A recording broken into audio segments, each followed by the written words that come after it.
What is going on, guys? Welcome to your second HTML5 tutorial, and in this tutorial I'm going to be teaching you guys how to set up a very simple HTML5 website.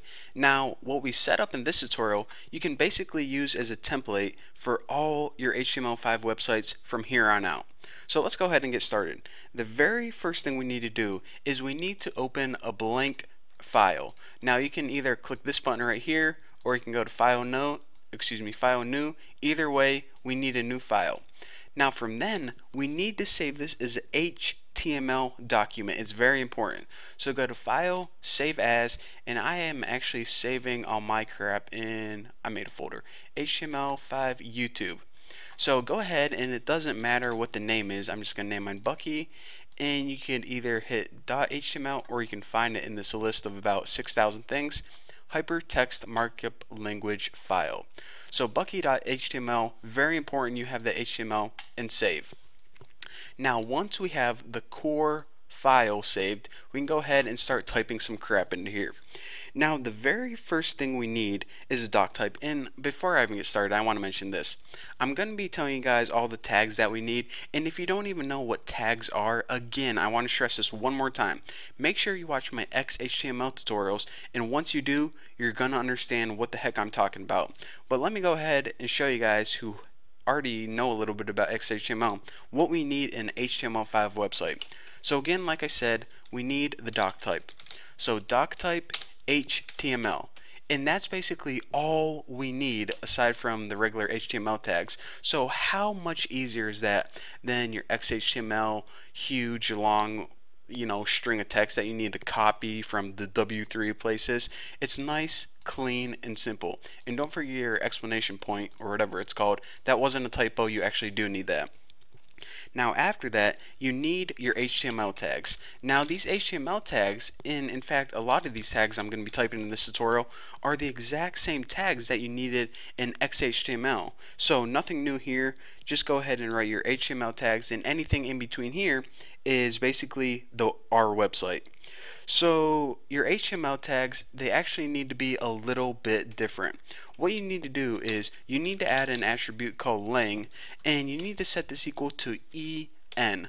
This means basically what language are you using, and the language attribute needs to be set to English because I'm speaking English, that's why. So again, that's what we need to add for HTML tags.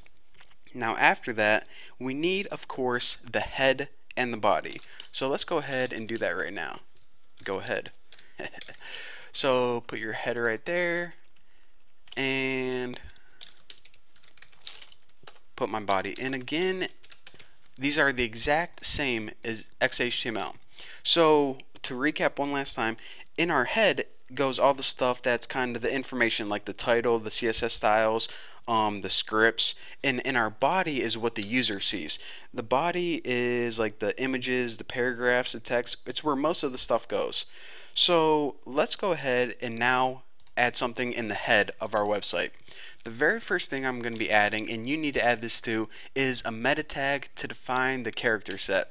So do that by adding meta char set, and set this equal to UTF -8 or -8, whatever heck you want to call it. And this is a self-enclosed tag, so you only need one.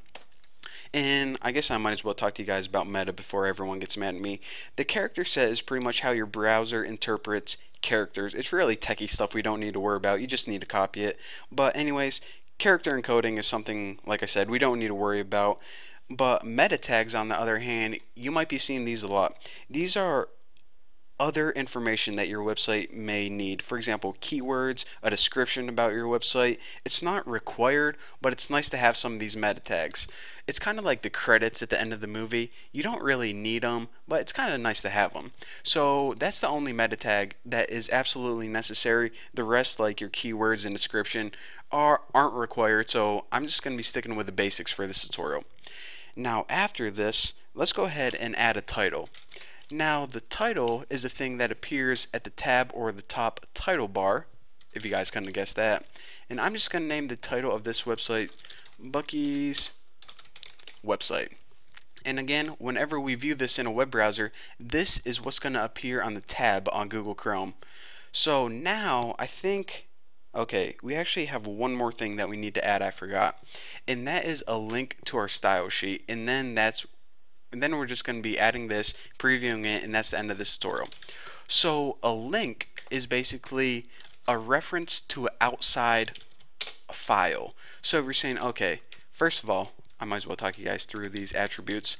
Rel stands for relative, and it pretty much means how is this link related to the website. So this is a style sheet. So we pretty much say, okay, the file we're about to tell you is going to be a style sheet for this web page. So now it needs to know, okay, so what file is it? And for that, we use an attribute called href, and we set it equal to main.css. Now, if you're saying, okay, what the heck is this file? Actually, this file is a CSS file that we didn't create yet, but we're going to be creating it in the upcoming tutorials.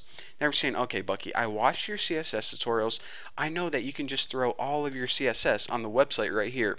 Well, yes, you can, but what I like to do is I like to use my CSS in a separate file because it keeps it a lot cleaner and easier to manage. It's always good to have your CSS in any design or appearance files on an outside web file because we want to keep this thing as simple as possible because we have enough stuff to pack in here, so that's why I'm doing that. So anyways, in order to preview your website, go ahead and save it and hit run and launch it in Google Chrome, and whoa, this thing pops up. Let me go ahead and minimize that beast.